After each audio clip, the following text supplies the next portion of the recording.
Hi there, I'm Danielle Free. I would like to take this opportunity to discuss a research proposal surrounding blended learning in higher education, more specifically with a focus on course design components.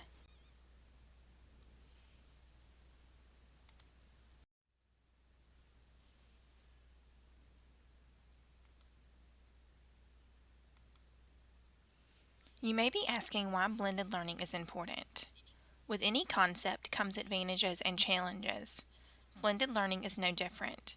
Common advantages include flexibility in time, lower dropout rates, and differentiation.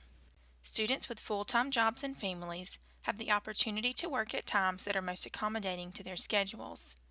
Blended learning courses tend to have lower dropout rates compared to other courses that are fully online, and can also provide professors with the opportunity to meet the needs of different types of students.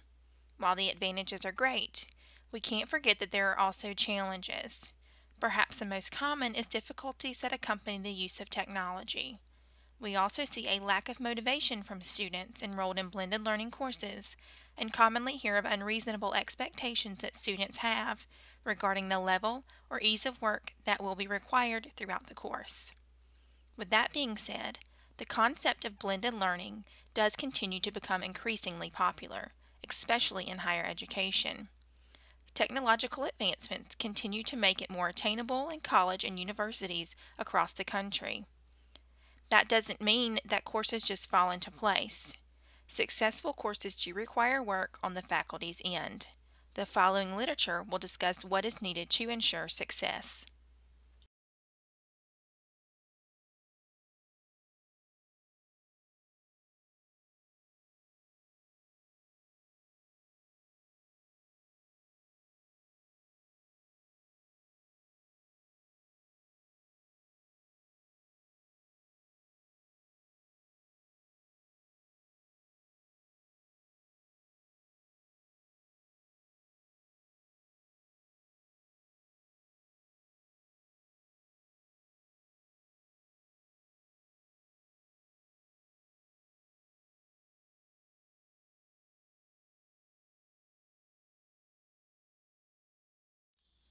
Blended Learning Environments in Higher Education, a case study of how professors make it happen, by Sarah King and Katie Arnold, is a study that focused on interviewing faculty in an attempt to see if and how faculty take into account key factors including course design, course preparation, communication, and motivation when preparing blended learning courses. The study was conducted from May to July of 2010 and focused on 5 faculty teaching graduate level courses at the University of Akron, a large Midwestern university. The 4 factors were decided on by the authors and were determined based on the vast amount of research that had been done prior to beginning the study. To understand the literature, one needs to understand the 4 factors. Communication addresses student-teacher and student-student interaction in and out of the classroom. Motivation refers to extrinsic factors such as teacher encouragement and course organization, in addition to intrinsic motivation.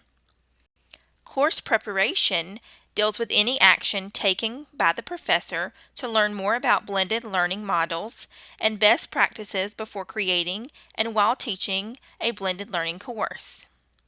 Course design is the organization and included components of a blended course. The researchers used a qualitative data collection approach to obtain information from the surveys.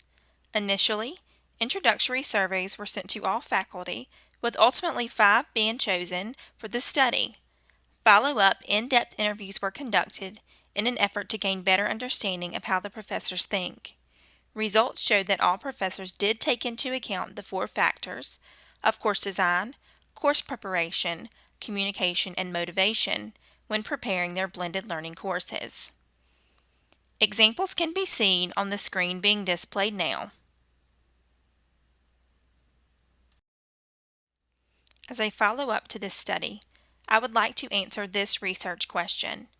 In what ways do the factors of course design, communication, and motivation affect the satisfaction of students enrolled in graduate level blended learning courses. To answer the research question asked before, I will attempt to recreate the study conducted by King and Arnold. Generalized surveys will be sent to graduate level students at the University of Georgia that ask questions generally related to student motivation.